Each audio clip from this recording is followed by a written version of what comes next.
الحمد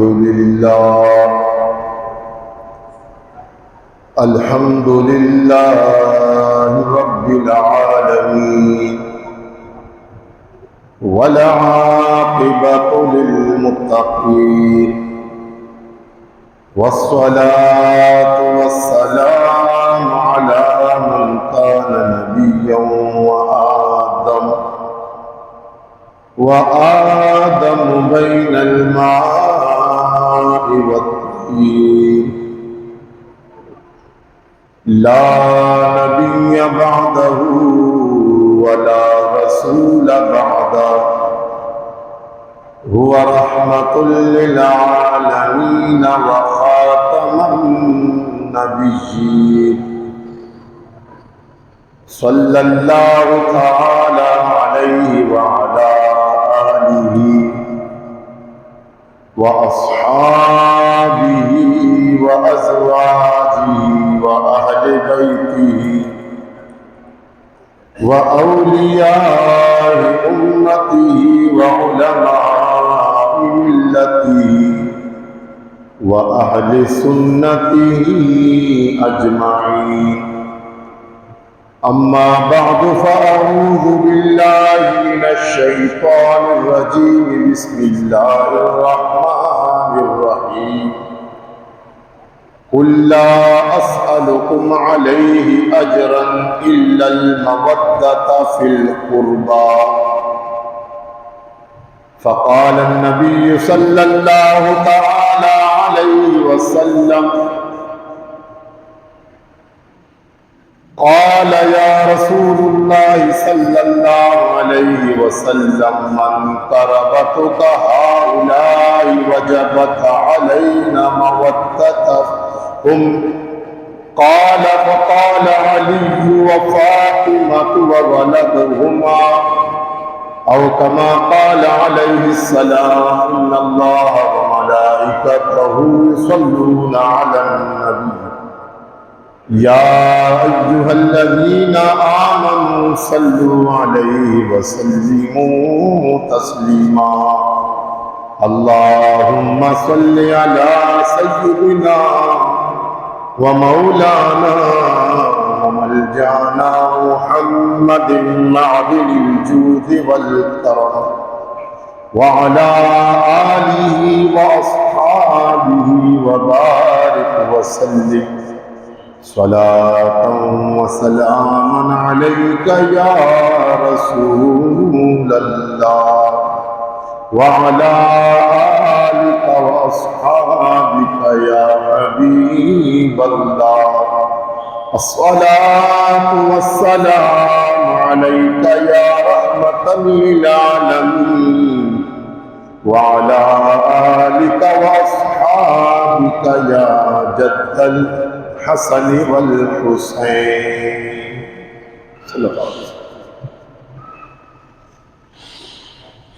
باغ جنت کے ہیں بہرے مدح خانے اہل بیت باغ جنت کے ہیں بہرے مدح خانے اہل بیت تم کو مژدہ نار کا ہے دشمنان اہل بیت تم کو مژدہ نار کا ہے دشمنان اہل بیت ان کی پاکی کا خدا پاک کرتا ہے بیان ان کی پاکی کا خدا ہے پاک کرتا ہے بیان آیا ہے تطہیر سے ظاہر و شان اہل بیت آیا ہے تطہیر سے ظاہر و شان اہل بیت اہل بیت پاک کی گستاخیاں بے باک باقیاں اہل بیت پاک کی گستاخیاں بے باقیاں لعنت اللہ علیکم اے دشمنان اہل بیت لعنت اللہ علیکم ہے دشمنان اہل بیت جن کے بے اجازت جن کے گھر جبریل بھی آتے نہیں بے اجازت ان کے گھر جبریل بھی آتے نہیں قدر والے جانتے ہیں قدر و شان اہل بیت قدر والے جانتے ہیں قدر و شان اہل بیت باغ جنت کے ہیں بہرے مدح خانے اہل بیت تم کو مژدہ نار کا ہے دشمنان اہل بیت۔ حمد و صلات کے بعد قرآن کریم و فرقان حمید و برہان رشید پارہ نمبر 19 سورہ شعراء کی ایک مشہور معروف آیت مقدسہ کے چند الفاظ مجھے ناچیز میں تلاوت کرنے کا شرف حاصل ہے۔ سب سے پہلے تلاوت کردہ آیہ مقدسہ کا لفظی ترجمہ حضرات کے سامنے بیان کروں گا، پھر اس آیت مبارکہ سے چند متعلقات آپ حضرات کی خدمت میں گوش گزار کروں گا۔ اللہ تعالیٰ مجھ ناچیز کو حق کو بیان کرنے اور آپ تمام حضرات کو حق سن کر حق کو قبول کرنے حق پر عمل کرنے کی توفیق عطا فرمائے۔ جو میرے نمازی بھائی جو مسجد کے صحن میں بیٹھے ہیں تو ان سے گزارش کروں گا کہ مسجد کے حال میں کافی جگہ ہیں تو آپ قریب تشریف لائیں۔ آپ جب قریب آؤ گے تو انشاءاللہ شیطان پھر آپ پر حملہ نہیں کر سکے گا اور بیان سننے میں بھی آپ کو مزہ آئے گا۔ آج شب عاشوراء یعنی محرم الحرام شریف کی 10ویں رات ہے، کل عاشوراء کا دن ہے۔ پہلے آپ کو ایک حدیث سناتا چلو، یہ تمہیدی کلمات عرض کر رہا ہوں۔ ترمذی شریف کے اندر حدیث موجود ہے کہ نبی کریم علیہ السلام جب آپ مکہ شریف سے ہجرت کر کے مدینہ طیبہ تشریف لائے، وہ ربیع الاول شریف کا مہینہ، نبی پاک صلی اللہ علیہ وسلم مدینہ منورہ میں جیسے آپ نے قدم رنجہ فرمایا، محرم شریف کا مہینہ آیا اور عاشوراء والے دن یعنی 10 محرم شریف والے دن نبی کریم علیہ السلام نے مدینہ منورہ کے یہودیوں کو روزہ رکھتے ہوئے پایا۔ مدینے کے جو یہودی جو تھے انہوں نے روزہ رکھا۔ یہودیوں کا اس زمانے میں ایک قبیلہ تھا بنی خزرج، تو وہاں کے لوگوں کو جب روزہ رکھتے ہوئے میرے آقا علیہ السلام نے پایا، نبی کریم علیہ السلام نے ان یہودیوں سے فرمایا کہ تم اس دن روزہ کیوں رکھتے ہو؟ تو مدینہ منورہ کے یہودیوں نے کہا کہ اللہ تبارک و تعالیٰ نے اس دن یعنی عاشورہ والے دن، امام غزالی نے مکاشفۃ القلوب کے اندر بھی اس روایت کو نقل کیا،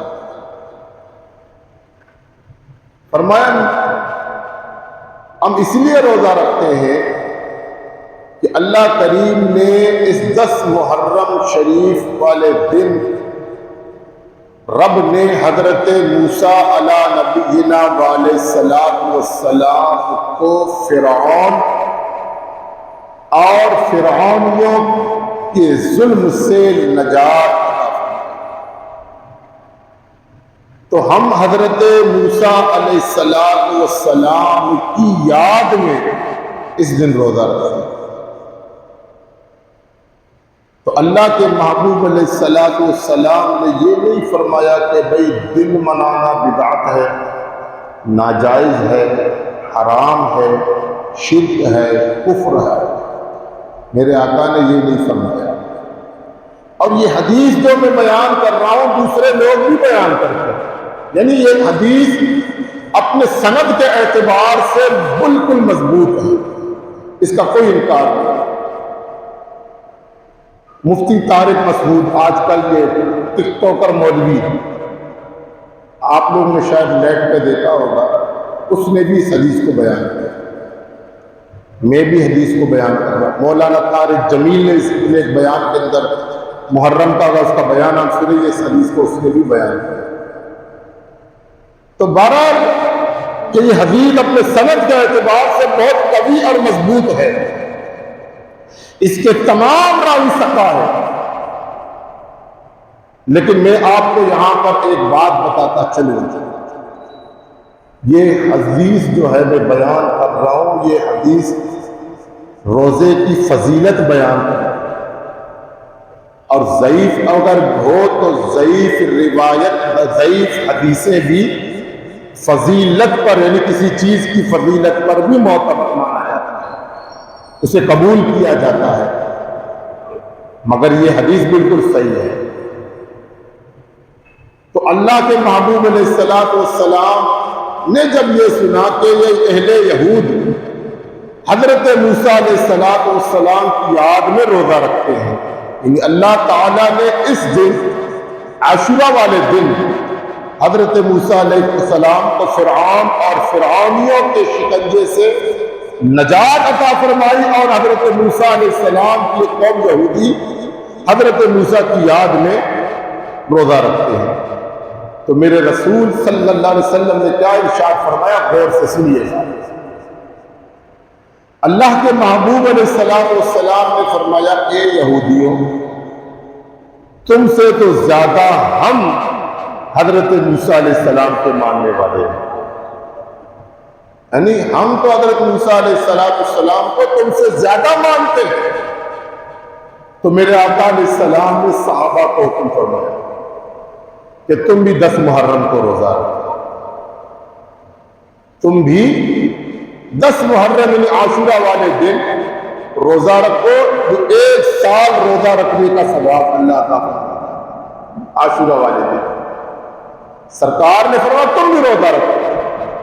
جب میرے رسول صلی اللہ علیہ وسلم نے صحابہ سے فرمایا کہ تم بھی روزہ رکھو، تو بعض صحابہ کرام علیہ رضوان نے عرض کی، یا رسول اللہ صلی اللہ علیہ وسلم، اگر یہودی بھی اس دن یعنی عاشورہ والے دن روزہ رکھے اور ہم مسلمان آپ کے غلام بھی روزہ رکھے، تو پھر اس طرح یہودیوں سے ہماری مشابہت اور مماثلت ہوگی۔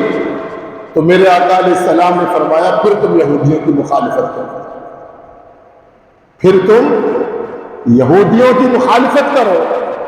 یا رسول اللہ صلی اللہ علیہ وسلم، یہودیوں کی کس طرح مخالفت کریں؟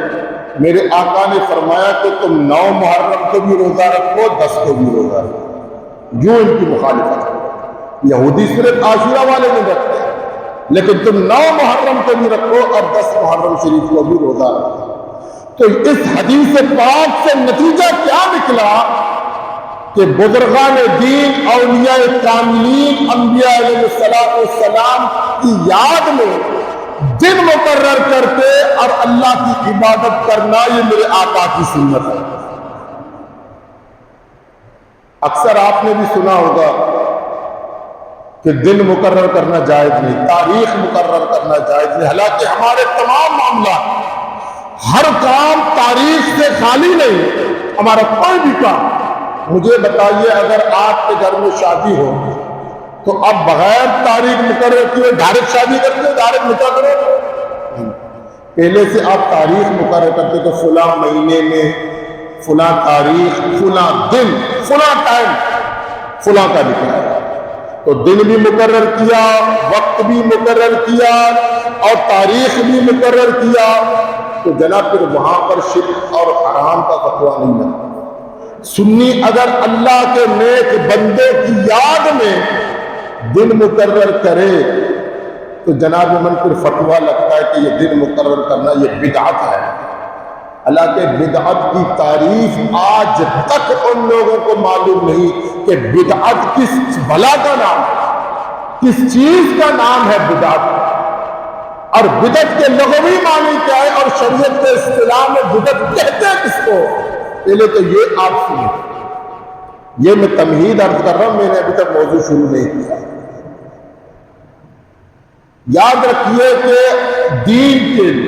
دین میں جو اضافہ کرے، دیکھو ایک دین کے لیے اضافہ کرنا، دین کے لیے اضافہ کرنا اور ایک دین میں اضافہ کرنا، ان دونوں باتوں میں فرق ہے۔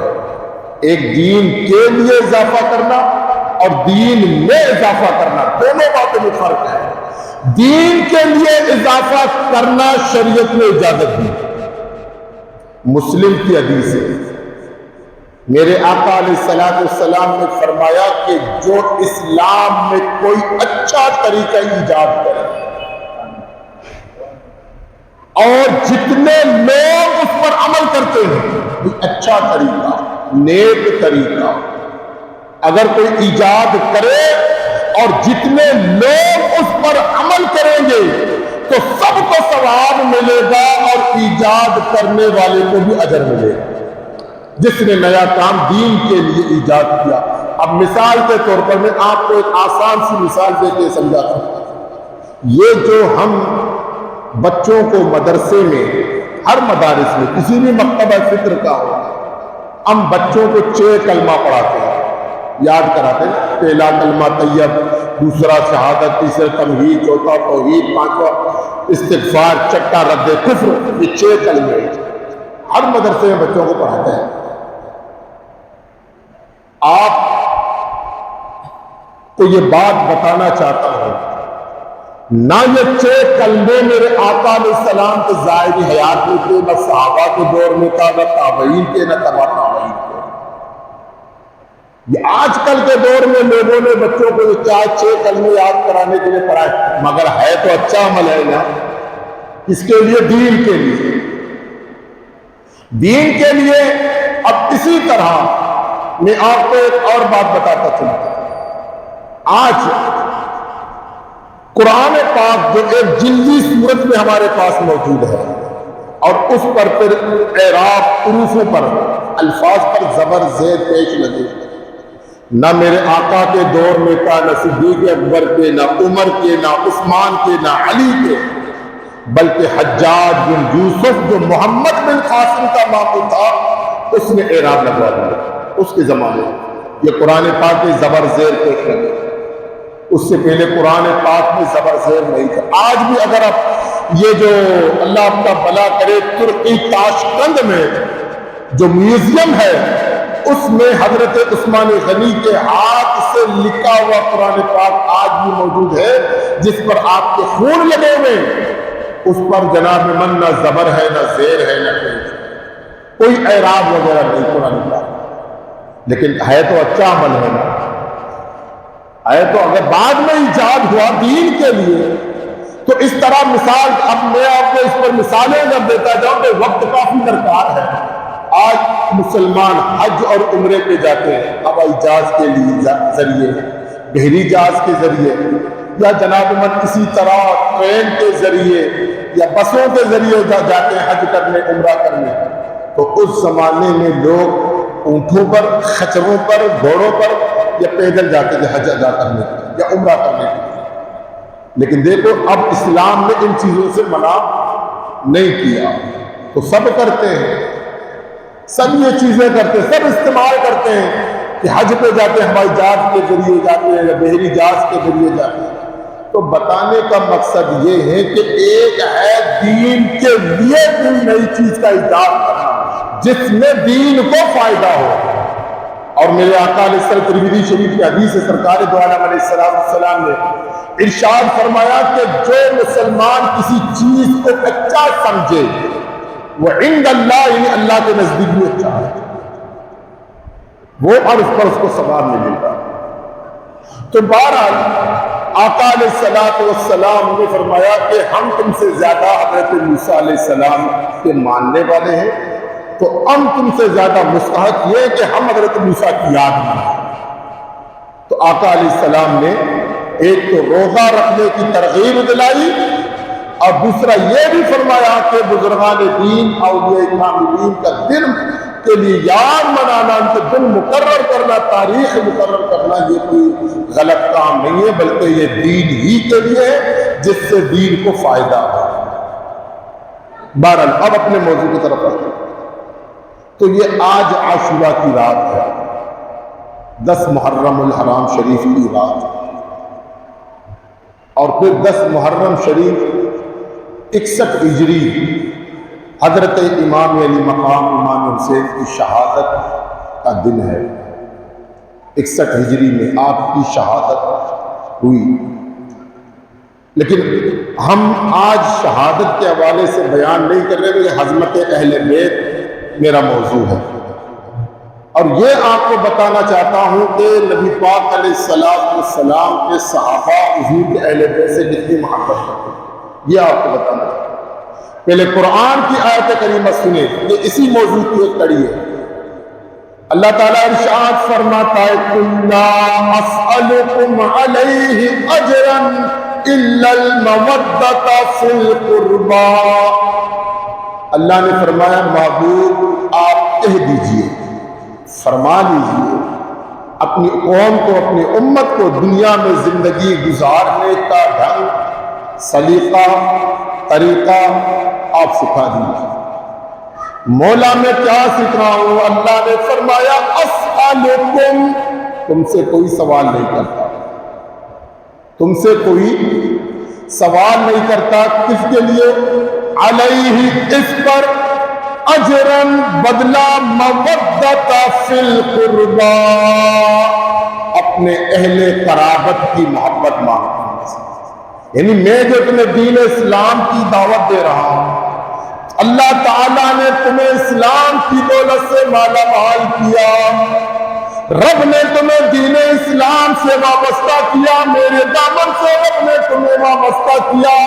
فرمایا کہ اس نیکی، اس تبلیغ، اس رشد و ہدایت کے بدلے میں تم سے کوئی سوال نہیں کرتا، اس کا بدلہ تم سے طلب نہیں کرتا، اس کا اجر میں تم سے نہیں مانگتا، بلکہ اس کا اجر میرا پروردگار دینے والا ہے۔ میں صرف فرمائیے تم سے سوال کرتا ہوں، اجرن الا المودۃ فی القربى، صرف میرے اہل قرابت کے ساتھ تم محبت کرو، اہل قرابت کے ساتھ۔ جب رب نے اس آیت مقدسہ کو نازل کیا، جمہور مفسرین، سارے مفسرین کرام نے اس آیت کریمہ کی تفسیر بیان کی، اس آیت کریمہ کا شان نزول بیان کیا کہ نبی کریم علیہ السلام پر جب رب نے اس آیت کریمہ کو نازل کیا، معبود آپ کہہ دیجئے کہ اس دین، اس تبلیغ، اس ہدایت کے بدلے میں تم سے کچھ مانگتا نہیں، میں صرف اپنے اہل قرابت کی محبت مانگتا ہوں۔ صحابہ کرام علیہم رضوان نے عرض کی، قالوا یا رسول اللہ من قربتک ہؤلاء وجبت علینا مودۃ، تم یا رسول اللہ صلی اللہ علیہ وسلم آپ ارشاد فرمائیے کہ آپ کے اہل قرابت کون ہے؟ وجبت علینا مودتہم، جن کی محبت رب نے ہم پر واجب فرمائی۔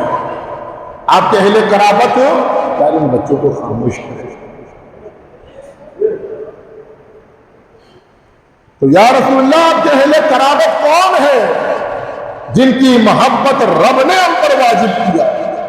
میرے آقا علیہ الصلوۃ والسلام نے فرمایا فقال علی و فاطمہ وولدہما، فرمایا کہ رب نے، میرے آقا نے فرمایا علی کی محبت، میری بیٹی فاطمہ کی محبت اور ان کے دونوں شہزادے حسنین کریمین کی محبت رب نے تم پر واجب کیا جو کہ میرے اہل قرابت میں سے ہے۔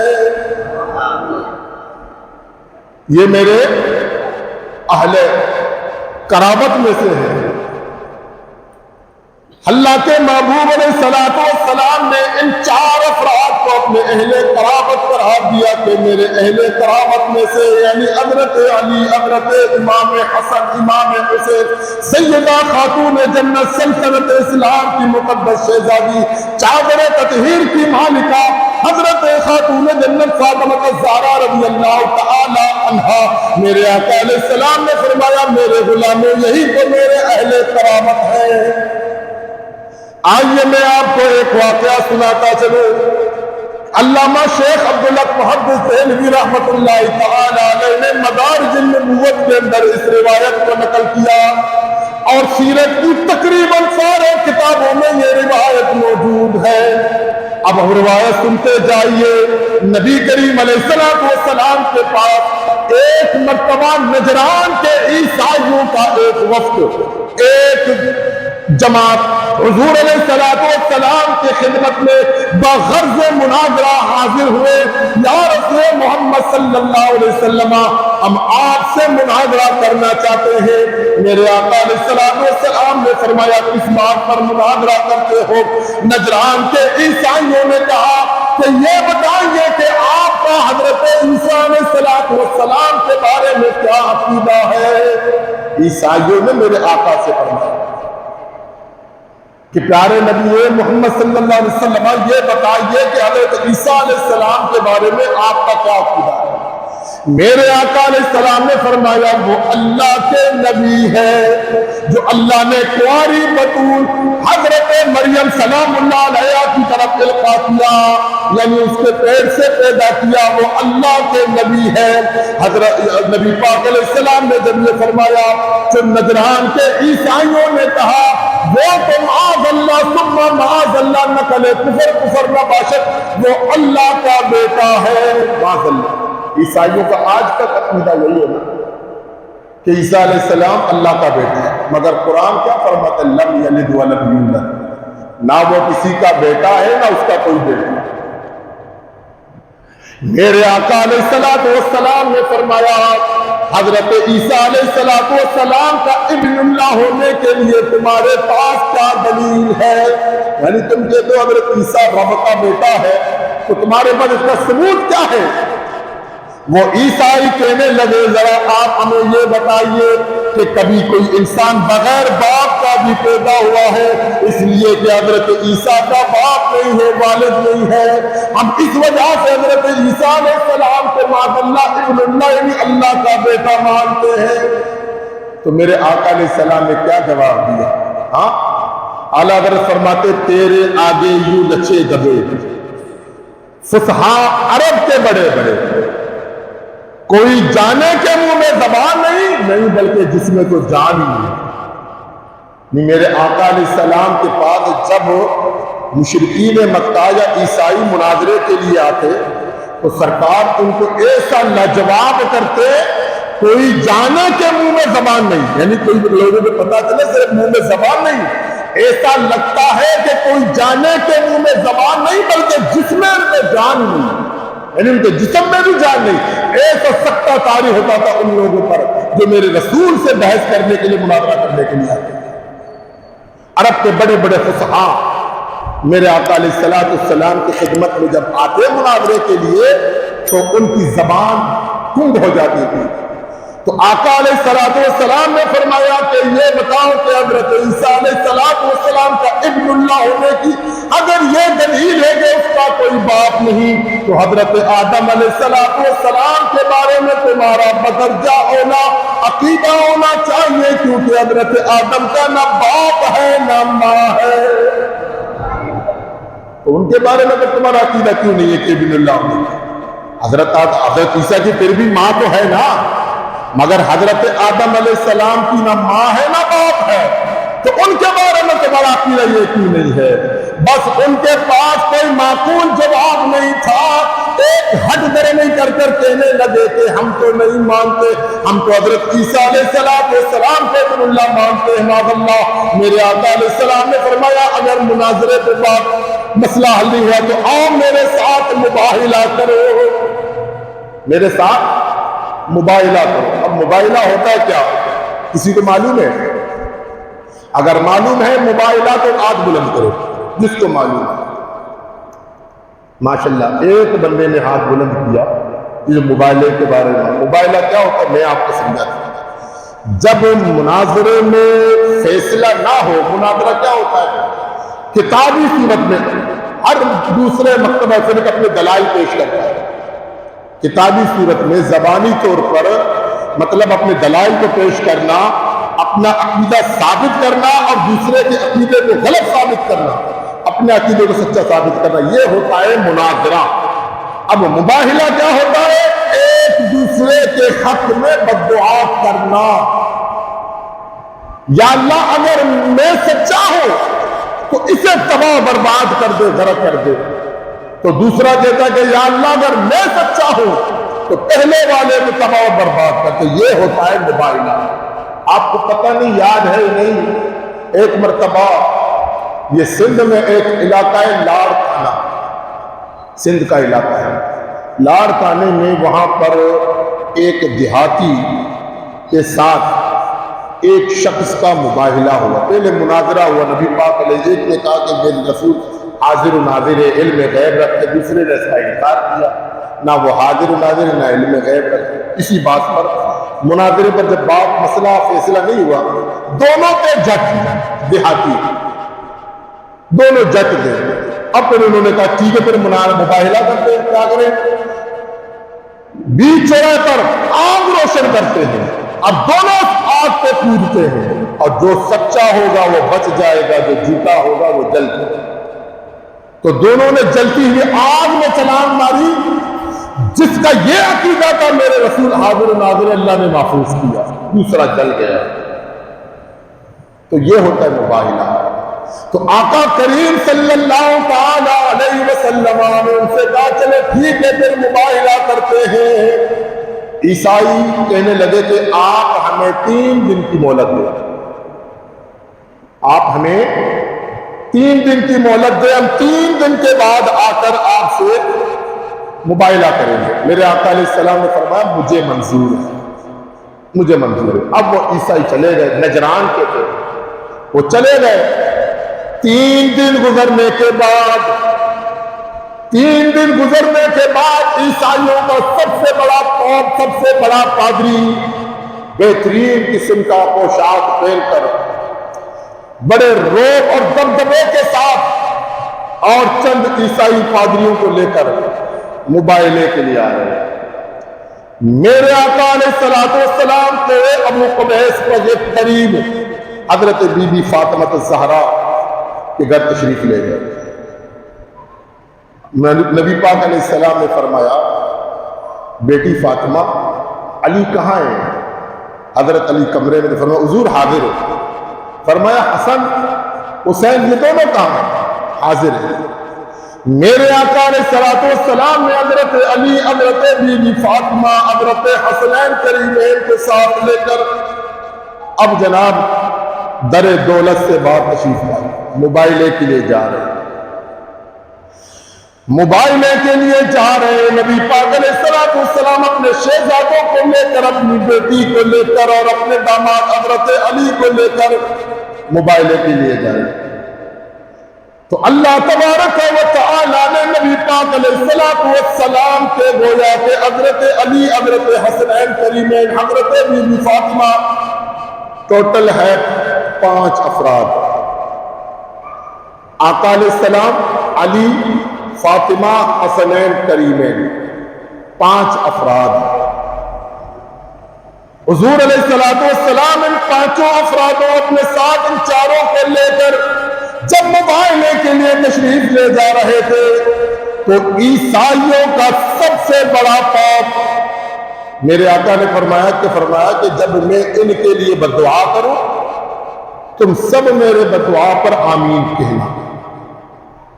اللہ فرماتا ہے فَقُلْ تَعَالَوْا نَدْعُ أَبْنَاءَكُمْ وَأَبْنَاءَكُمْ وَنِسَاءَنَا وَنِسَاءَكُمْ وَأَنفُسَنَا وَأَنفُسَكُمْ ثُمَّ نَبْتَهِلْ فَنَجْعَلْ لَعْنَةَ اللَّهِ عَلَى الْكَاذِبِينَ۔ اللہ نے فرمایا محبوب ان کو بلاؤ، فَقُلْ تَعَالَوْا ندھو ابناءنا و ابناءکم، ان سے کہو کہ اپنے بچوں کو تم بھی لاؤ، ہم بھی اپنے بچوں کو لے کر، ونساءنا و نساءکم، اپنی عورتوں کو تم بھی لاؤ اور ہم بھی لے کر آتے ہیں، وانفسنا و انفسکم، تم بھی آؤ اور ہم بھی آتے ہیں، ثم نبتہل، پھر ہم مباہلہ کرتے ہیں، فنجعل لعنت اللہ، فرمایا جو سچا ہوگا اس کا بول بالا ہوگا، جھوٹوں پر خدا کی لعنت ہوگی۔ آقا علیہ السلام مباہلے کے لیے تشریف لے، اب میرے آقا علیہ السلام کو دور سے یہودی اور عیسائیوں نے دیکھا، ان کا سب سے بڑا خوف پادری نے جب دیکھا، حضرت حسنین کریمین کے نورانی چہروں کو دیکھا، عیسائی کہنے لگا کہ ان سے مباہلہ مت کرو، فرمایا اس لیے کہ اگر اس نبی نے بددعا کی اور ان بچوں نے آمین کی کہہ دی تو یاد رکھنا نجران کے سرزمین پر کوئی عیسائی پیدا نہیں ہوگا اور سب کے سب بندر اور خنزیر بن جائیں گے۔ تو اب وہ عیسائی پادری نبی پاک علیہ السلام کے پاس آ کر انہوں نے معذرت کی کہ ہم آپ سے مباہلہ نہیں کرتے، انہوں نے فدیہ دے کر اپنی جان چھڑا دی۔ جب وہ گئے نبی پاک علیہ السلام فرماتے کہ اللہ کا عذاب ان کے قریب ہے، اگر یہ لوگ مجھ سے مباہلہ کرتے تو یہ سب کے سب اسی وقت بندر اور خنزیر بن جاتے، جنگلوں کی طرف ہو۔ تو اللہ کریم نے عظمت اہل بیت کو ظاہر کیا کہ اللہ کریم نے انہیں بہت بڑی شان عطا فرمائی، اور قرآن پاک میں بے شمار ایسی آیتیں ہیں جو اللہ کریم نے اہل بیت اطہار کی شان سے نازل فرمائی، اور اسی طرح آیت تطہیر اللہ تعالیٰ ارشاد فرماتا ہے، فرمایا انما یرید اللہ، اللہ کریم یہ ارادہ کرتا ہے، یہ تمہیں چاہتا ہے، اللہ فرماتا ہے اے نبی کے گھر والوں میں تمہیں خوب پاک کرنا چاہتا ہوں، لیطہرکم تطہیرا، جس طرح تمہیں پاک کرنے کا حق ہے اسی طرح رب تمہیں پاک کرنا چاہتا ہے۔ انما یرید اللہ لیذھب عنکم الرجس اہل البیت، اے نبی کے گھر والے تم سے ہر ناپاکی ہر گندگی کو رب تعالیٰ نے تم سے دور کر دیا، اور وہ رب تمہیں خوب پاک کرنا چاہتا ہے جس طرح پاک کرنے کا حق ہے۔ اب آئیے کہ نبی پاک علیہ السلام کے صحابہ، کیونکہ قرآن نے فرمایا اجرن الا المودۃ فی القربى، میرے اہل بیت کے ساتھ محبت کرو۔ حضرت سیدنا امام فخر الدین رازی رحمت اللہ تعالی علیہ نے تفسیر کبیر کے اندر ایک بڑی پیاری روایت نقل فرمائی، بڑی پیاری روایت، وہ سنتے جائیں، بعد میں پھر میں دوسرا حدیث کی طرف۔ حضرت امام فخر الدین رازی رحمت اللہ تعالی علیہ فرماتے من مات علی حب آل محمد مات شہیدا، فرمایا کہ جو میرے اہل بیت کی محبت میں مرا وہ شہید ہو کر مرا، اللہ اسے شہادت کا درجہ عطا فرماتا۔ جو اہل بیت کی محبت میں، دوسرے لفظوں میں پنجتن پاک کی محبت میں جو مرا، اللہ تعالیٰ اسے شہادت کی موت عطا فرماتا ہے، یعنی گویا کہ وہ شہید ہو کر مرا۔ اور دوسرے مقام کو فرماتا ہے من مات علی حب آل محمد مات غفورا، جو اہل آل محمد کی محبت میں مرا اللہ کریم اس کے سارے گناہوں کو بخش دے گا، میرے آقا نے فرمایا من مات علی حب محمد، فرمایا مفتح فی قبرہ، کہ جو اہل بیت کی محبت میں مرا اللہ تبارک و تعالی اس کی قبر میں جنت کی کھڑکی کے دروازے کو کھول دیتا ہے۔ اور آخر میں امام فخر الدین رازی رحمۃ اللہ علیہ نے ایک اور بات ارشاد فرمایا کہ جو من مات علی حب آل محمد، فرمایا کہ جو اہل بیت کی محمد رسول اللہ کے اہل بیت کی محبت میں مرا، فرمایا من مات علی حب اہل محمد مات اہل سنت و جماعہ، کہ جو اہل محمد کی محبت میں مرا وہ سنی ہو کر مرا۔ اور سنیوں کی ایک پہچان یہ بھی ہے کہ وہ محبوب علیہ السلام کے اہل بیت کے ساتھ حد درجے کا محبت کرتے ہیں، اور حضور علیہ السلام کے صحابہ کے ساتھ بھی محبت کرتے ہیں۔ اور یہ عقیدہ ہمیں صحابہ سے ملا، یہ عقیدہ ہمیں صحابہ سے ملا۔ تو آئیے میں آپ کو ایک روایت سناتا چلوں۔ نبی پاک صلی اللہ علیہ وسلم کے دوسرا خلیفہ، اسلام کے دوسرا خلیفہ حضرت عمر بن خطاب فاروق اعظم رضی اللہ تعالیٰ، آپ کے دور خلافت کی بات ہے، عمر فاروق کے دور خلافت کی بات ہے۔ آپ نے حضرت امام حسن اور امام حسین کے لیے ماہانہ وظیفہ مقرر کیا، ماہانہ بیت المال سے ماہانہ وظیفہ مقرر کیا۔ اب کتنا مقرر کیا؟ دونوں کے لیے 1000 دینار۔ یوں سمجھ لیجیے اس زمانے میں 10 لاکھ، اس زمانے میں 1000 دینار دونوں شہزادوں کے لیے حضرت فاروق اعظم نے مقرر کیا۔ اور یہ میں آپ کو بتاتا ہوں، یہ بات بھی آپ کو بتاتا چلو، حضرت عمر بن خطاب فاروق اعظم رضی اللہ تعالی عنہ 13 ہجری میں آپ خلیفہ ہوئے، 23 ہجری میں آپ کی شہادت ہوئی، یعنی 10 سال آپ نے خلافت کی عمر فاروق اعظم رضی اللہ تعالی عنہ۔ اور حضرت عمر فاروق کا ایک بیٹا تھا سب سے بڑا، جس کا نام تھا حضرت عبداللہ بن عمر رضی اللہ، ان کی بہت ساری روایتیں حدیثوں میں۔ اور حضرت فاروق اعظم رضی اللہ تعالیٰ کے دور خلافت میں نہ امام حسین کسی جنگ میں شریک ہوئے، نہ حضرت سیدنا امام حسن شریک ہوئے، کیونکہ عمر فاروق رضی اللہ تعالیٰ عنہ کے جو دور خلافت میں ان کی عمر بمشکل 11-12 سال تھی۔ یہ دونوں حضرت امام حسن امام حسین، ان کے درمیان صرف 1 سال کا فرق ہے، ان دونوں کے درمیان۔ نبی پاک علیہ السلام نے 10 ہجری کے آخر میں اس جہاں سے آپ کو پردہ فرمایا، اور اس وقت امام حسین کی عمر 7 سال 7 مہینہ 7 دن، اور امام حسن 8 سال کی۔ ایام رضاعت سے بھی ابھی تک حضرت امام حسن فارغ نہیں ہے امام حسین کی ولادت میں، یعنی آپ کا بھی دودھ پینے کا زمانہ تھا۔ امام حسین مدینہ منورہ میں آپ پیدا ہوئے 4 ہجری میں، امام حسین پیدا ہوئے، شعبان شریف کا مہینہ تھا۔ تو فاروق اعظم کے دور میں بمشکل 13-14 سال ان دونوں بھائیوں کی عمر تھی، لیکن آپ کا جو بیٹا حضرت عبداللہ بن عمر امام حسین سے عمر میں 16 سال بڑے تھے، 16 سال۔ اور جنگ یرموک، حفص، بہت سارے جنگوں میں، یہاں تک کہ فتح ایران میں بھی حضرت عبداللہ بن عمر رضی اللہ تعالیٰ نے شرکت کی، بہت سارے اپنے والد کے دور میں، ابو بکر صدیق کے دور میں، حضرت عمر فاروق کے دور میں، بہت سارے جنگوں میں انہوں نے شرکت کی، مگر حسنین کریمین نے کسی جنگ میں شرکت کی۔ یہ بچے حضرت عبداللہ بن عمر سے بہت چھوٹے تھے۔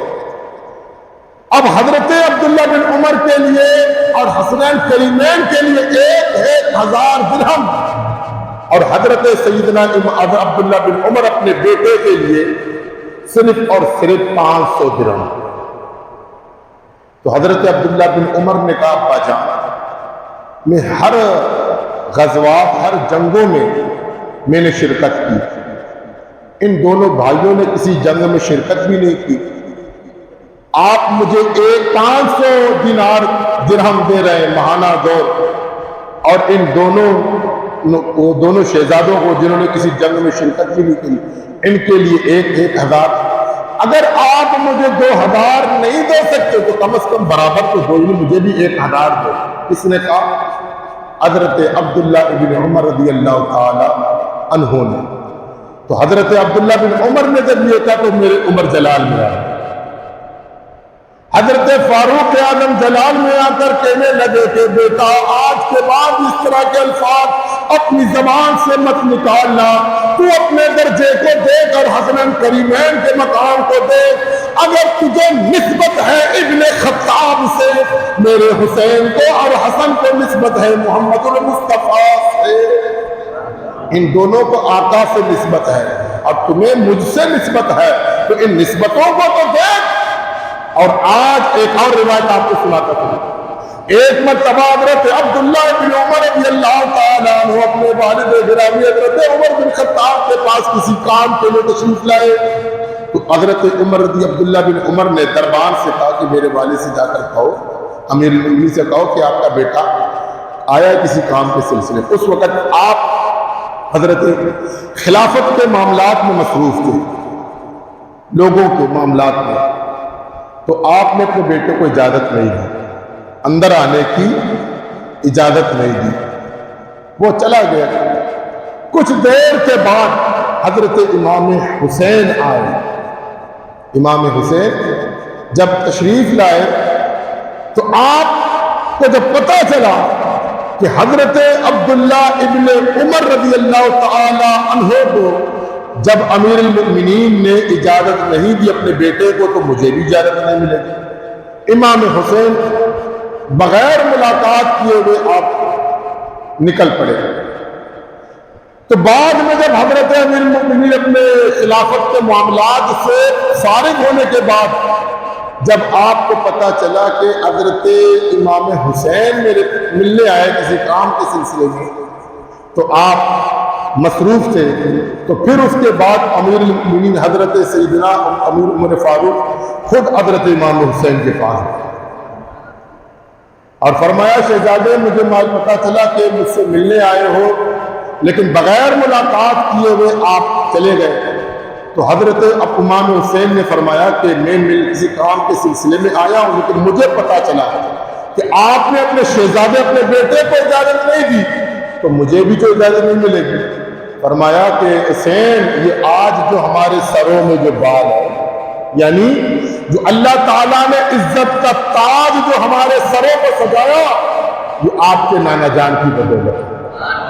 اگر تمہیں اجازت نہیں تو پھر کسی اور کو بھی اجازت نہیں ہے۔ تو یہ ہے حضرت عمر فاروق اعظم رضی اللہ تعالیٰ عنہ کو نبی پاک علیہ السلام کے اہل بیت کے ساتھ محبت، تو پھر حضرت علی المرتضیٰ رضی اللہ تعالیٰ عنہ اور ان حضرات خلفائے راشدین کے درمیان جو اخوت، جو بھائی چارگی، جو محبت والے معاملات تھے، اس بات سے آپ اندازہ کریں کہ حضرت علی المرتضیٰ نے اپنے ایک بیٹے کا نام ابو بکر، ایک کا نام عمر اور ایک بیٹے کا نام عثمان ہے۔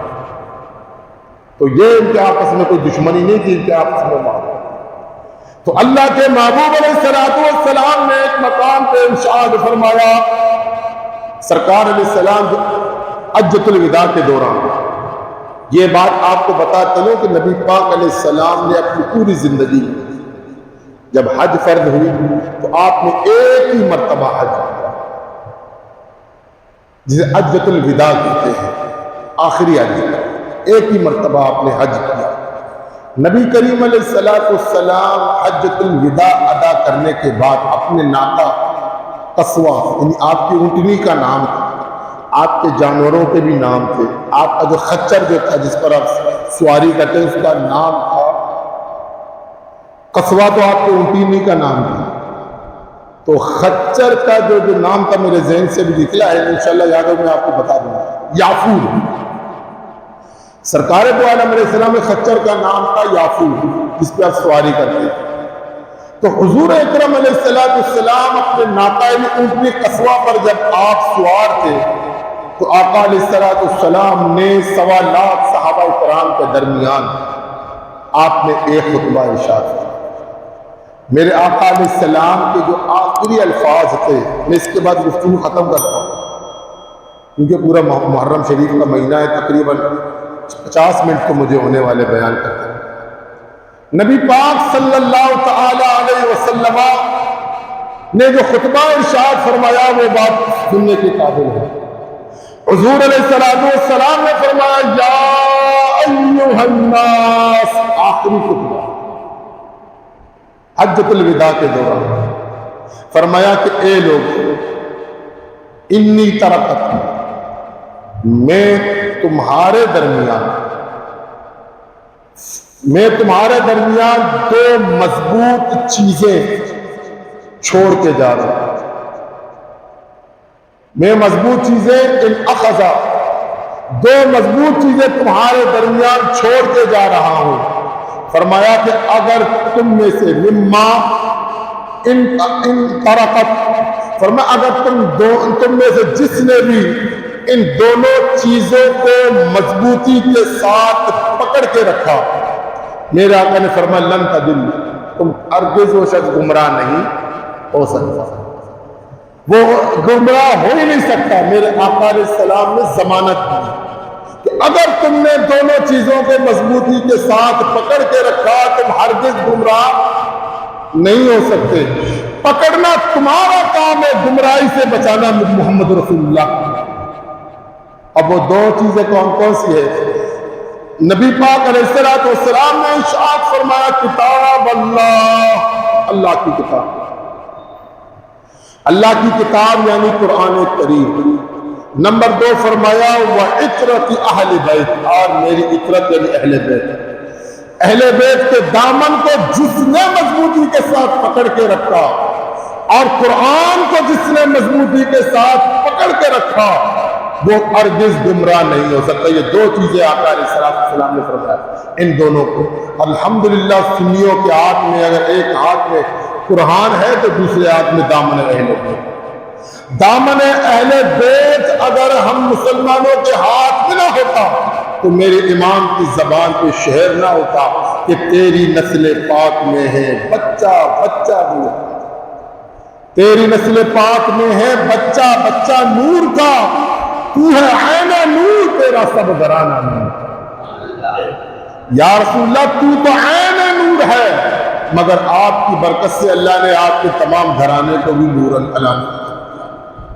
تو صحابہ میرے آقا علیہ السلام نے اس لیے پہلے سے فرمایا کہ آئے دن اختلافات عنقریب ہوتے رہیں گے، لوگ قرآن سے بے اعتنائی کرتے رہیں گے، قرآن سے بے رغبتی کریں گے، قرآن کی تعلیمات سے دور ہوں گے، اور فرمایا کہ یہ قوم میرے اہل بیت کے دینی کارناموں کا بھی مذاق اڑائیں گے، اس لیے کہ میں تمہیں آگاہ کر رہا ہوں کہ اہل بیت اور قرآن یہ بظاہر 2 چیزیں ہیں لیکن باطن ایک ہے، صرف فرق اتنا ہے کہ قرآن علم ہے اور اہل بیت اطہار اس کی عملی تفسیر ہے۔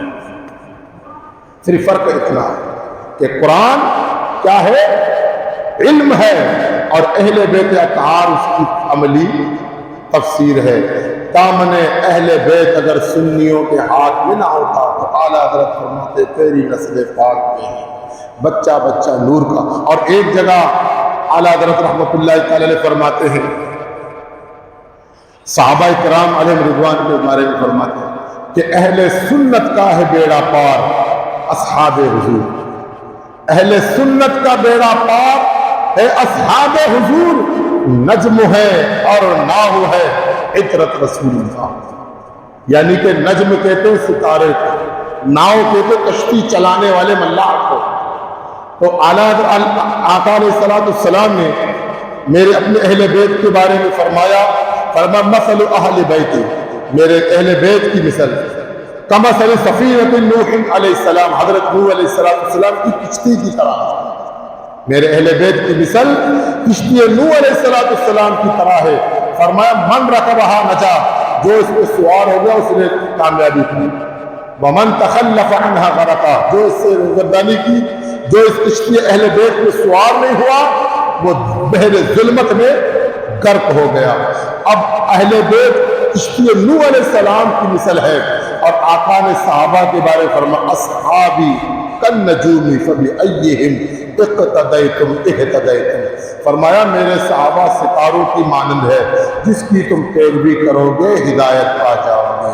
تو اعلیٰ حضرت فرماتے ہیں کہ اہل سنت کا اے بیڑا پار اصحاب حضور، یعنی ہمارا بیڑا پار ہے اس لیے کہ حضور کے صحابہ اصحاب حضور نجم ہے یعنی ستارے ہیں، اور ناؤ ہے یعنی اہل بیت کشتی نوح علیہ السلام کی مثل ہے، اور وہ ناؤ یعنی کہ کشتی چلانے والا اہل بیت ہے۔ اہل بیت فرمایا نجم ہے اور ناؤ ہے، عطرت رسول اللہ کی سرکار کے اہل بیت کشتی نوح علیہ السلام کی طرح ہے۔ اور ظاہر سی بات ہے کہ کشتی جب ملاح جو ہوتا ہے کشتی چلانے والا جو رات کو سمندری سفر کرتا ہے تو ستاروں کا دھیان رکھتا ہے۔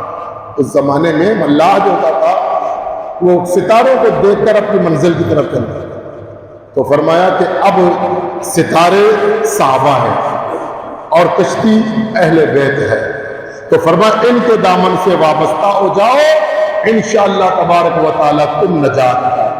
اگر تمہارے ہاتھ میں کشتی نوح علیہ السلام ہے مگر ستاروں سے اگر تم نے رہنمائی حاصل نہیں کی، صحابہ کے شان میں تبرہ کی، یاد رکھنا کہ تم بحر ظلمت میں غرق ہو جاؤ گے۔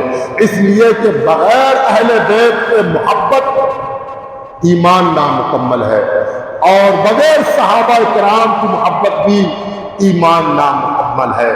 اس لیے کہ اسلام ما محبت خلفائے راشدین، اسلام ما محبت خلفائے راشدین، ایمان ما محبت آل محمد۔ فرماتے ہیں کہ اگر اسلام نام ہے خلفائے راشدین کے ساتھ صحابہ کے ساتھ محبت کرنے کا، تو ایمان نام ہے مصطفیٰ کے اہل بیت کے ساتھ محبت کرنے کا۔ اللہ تعالیٰ دونوں حضرات کی محبت ہمیں نصیب فرمائے، اور جن کی محبت میں اللہ کریم ہمیں زندگی دے، ان حضرات کی محبت میں ہمیں موت دے، اور کل بروز قیامت ان حضرات صحابہ کے ساتھ اہل بیت اطہار کے ساتھ رب تعالیٰ ہماری حشر فرمائے۔ آمین بجاہ النبی الکریم صلی اللہ علیہ وسلم وما علینا الا البلاغ۔ صرف 2 شعر صلاۃ السلام، اس کے بعد مختصر دعا، کھڑے کے صلاۃ السلام علیہ۔ مصطفیٰ جان رحمت پلا ہو سلام، مصطفیٰ جان رحمت پلا ہو سلام، شمع بز میں ہدایت پلا ہو سلام، جے سوہانی گھڑی چمکا پہ باتا چاند، جے سوہانی گھڑی چمکا پہ باتا چاند، اس دل افروز ساعت پلا ہو سلام، مصطفیٰ جان رحمت پلا شمع بز میں ہدایت پلا۔ کاش محشر میں جب ان کی آمد وہ اور بھیجے سب ان کی شوقت پلا ہو سلام، تو مجھ سے خدمت قدسی کہے ہارا، مجھ سے خدمت قدسی کہے ہارا، مصطفیٰ جان رحمت پلا ہو سلام، شمع بز میں ہدایت پلا۔ آمین آمین آمین۔ الحمدللہ رب العالمین، الصلاۃ والسلام علی رسولہ الکریم، اللہم صلی علی سیدنا و مولانا محمد۔ یا اللہ پاک ہماری حاج کی حاضری کو اپنی بارگاہ میں قبول منظور فرما۔ یا اللہ دوران تقریر، دوران نعت شریف، دوران صلاۃ السلام ہم سے جتنی بھی غلطیاں ہوئی سب اپنے رحمت کے صدقے تو معاف فرما۔ یا رب کریم اس پاک محفل کو ہمارے لیے، تمام شرکائے محفل کے لیے، تمام مسلمانوں کے لیے نجات اخروی کا ذریعہ بنا دے۔ یا رب کریم حسنین کریمین کا واسطہ، حضرات صحابہ کرام خلفاء راشدین کا واسطہ، یا اللہ ہمارے تمام گناہوں کو معاف فرما، ہمیں آئندہ گناہوں سے بچنے کی توفیق عطا فرما۔ یا اللہ پریشان حالوں کی پریشانیاں دور فرما، جو مسلمان بے جا مقدمہ بازیوں میں گرفتار ہے مالک ان سب کو رہائی عطا فرما۔ یا اللہ بیماروں کو شفاء کاملہ عاجلہ عطا فرما، جتنے بھی ہمارے مسلمان بیمار ہیں گھروں میں اسپتالوں میں مالک سب کو شفا عطا فرما، ہر قسم کی بیماریوں سے ناگہانی آفتوں اور بلاؤں سے مالک ہم تمام مسلمانوں کی تو حفاظت فرما۔ ہمارے بابا غلام جان کے لیے دعا کیجیے، اللہ کریم انہیں صحت و تندرستی عطا فرمائے۔ حاجی محمد شاہ جان کے لیے بھی دعا کیجیے، ہمارے ایک نمازی بھائی نے اپنے والد محمد رفیق کے لیے دعا کے لیے اپنی کی، دعا کیجیے اللہ کریم محمد رفیق کو بھی صحت و تندرستی عطا فرمائے، ان کی تمام جسمانی روحانی ظاہری باطنی بیماریاں دور فرمائے۔ دعا کیجیے اللہ کریم کی بارگاہ میں جتنے بھی ہمارے مسلمان جو حالت ایمان کے ساتھ وفات پا چکے ہیں اللہ کریم سب کی مغفرت فرمائے۔ دعا کیجیے اللہ کریم کی بارگاہ میں محمد سعید کی مرحومہ زوجہ کی مغفرت کے لیے، مرحوم اللہ بخش کی مغفرت کے لیے، اور سنی شاکر کی والدہ مرحومہ کے لیے بھی دعا کیجیے اللہ کریم ان تمام مرحومین کی مغفرت فرمائے، اللہ ان کی قبروں کو روشن فرمائے، اللہ ان کے گھر والوں کو رشتہ داروں کو صبر جمیل عطا فرمائے، صبر جمیل پر اجر عظیم عطا فرمائے۔ یا اللہ پاک ہمیں جن جن کے والدین رشتہ دار عزیز و اقربا جو حالت ایمان کے ساتھ وفات پا چکے مولا سب کی مغفرت فرما، میرے والدین کے لیے دعا کیجیے، میری بڑی ہمشیرہ کے لیے، میرے بھائیوں کے لیے دعا کیجیے اللہ ان سب کی مغفرت فرمائے۔ یا رب کریم جتنے بھی ہمارے مسلمان بے اولاد سب کو ایک صالح اولاد عطا فرما، بیمار کربلا کا واسطہ، حضرت علی اصغر کا واسطہ مولا کریم بے اولادوں کو ایک صالح اولاد عطا فرما۔ یا اللہ نافرمان اولادوں کو فرما بردار بنا دے۔ یا اللہ پاک ہمارے وطن عزیز ملک پاکستان کو تو استحکام نصیب فرما، ملک پاکستان کو اندرونی بیرونی سازشوں سے محفوظ فرما، شہر کراچی کو امن کا گہوارہ بنا۔ یا اللہ ہم سب کو ایک اور نیک بنا دے، فلسطین کے مظلوم مسلمانوں کی مالک کو غیب سے مدد فرما، یا رب کریم غیب سے مدد فرما۔ یا اللہ بیت المقدس کو یہودیوں کے شر سے آزاد فرما۔ یا رب کریم ہم سب کو دونوں جہاں کی برکتوں سے مالا مال فرما، دنیا و آخرت کی ذلت و رسوائی سے محفوظ فرما۔ ان اللہ و ملائکتہ یصلون علی النبی یا ایھا الذین آمنوا صلوا علیہ وسلموا تسلیما۔ اللهم صل علی سیدنا و مولانا محمد معدن الجود والکرم وبارک وسلم صلاۃ و سلام علیک یا رسول اللہ۔ سبحان ربک رب العزة عما یصفون وسلام علی المرسلین الحمد للہ۔